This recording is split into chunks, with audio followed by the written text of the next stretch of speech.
We gather today in peace. Let us dedicate this service to their enduring legacy of courage and promise to guard the freedom they bought for us at such a great cost. Thank you. And Jack?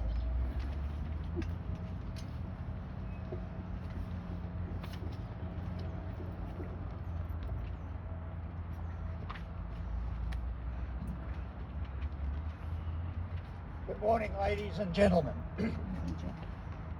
This year marks 54 years since the end of Australia's involvement in the Vietnam War. That involvement started in July 1962 with the commitment of 30 military advisors known as the Australian Army Training Team Vietnam. Over the following decade, political decisions to upgrade our military commitment to South Vietnam saw an increase to a peak of over 8,000 personnel from all three services. The Army's involvement increased to 3 battalions, a squadron of armoured personnel carriers, a squadron of Centurion tanks, plus detachments from the Special Air Service Regiment. A New Zealand artillery battery and infantry units were also integrated into the Australian battalions. The Royal Australian Air Force participation expanded to a squadron of Caribou tactical transport aircraft, a squadron of Iroquois helicopters providing troop lift, medical evacuation and gunship support, and a squadron of Canberra light bombers used mainly for close air support. Airfield construction and operational support unit personnel plus airfield defence guards were also deployed. Some RAAF pilots also flew with the United States Air Force in the forward air control role and in fighter aircraft employed on close air support. Royal Australian Navy participation saw destroyers deployed close inshore, providing support for Allied land forces. Navy clearance diving teams worked to clear shipping channels and rivers of mines and booby traps, and performed the underwater inspection of ships.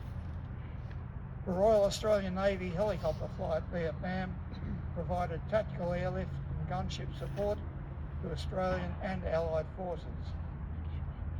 Logistical support was provided by HMAS Sydney, better known as the Vung Tau Ferry. The merchant ships Boonaroo and Japarat were also commissioned in the Royal Australian Navy because of Union bans on manning them. We should not forget the doctors and the nurses from all three services who were present in Vietnam from the onset of our involvement, and whose role expanded as our force grew and with the establishment of the first Australian field hospital at Vung Tau. Many battlefield casualties owed their lives to the skill and the dedication of medical personnel, often working under the most trying of conditions. Differences between Australian and American operational methods resulted in the establishment of the first Australian task force at Nui Dat in the province of Phuoc Toi to conduct largely its own tactical war. Large-scale battles were not the norm.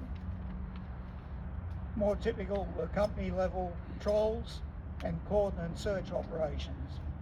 And using this approach, the Australian operations achieved the restoration of South Vietnamese government control over the Phuoc Toi province, at least until Australian forces were withdrawn in 1972.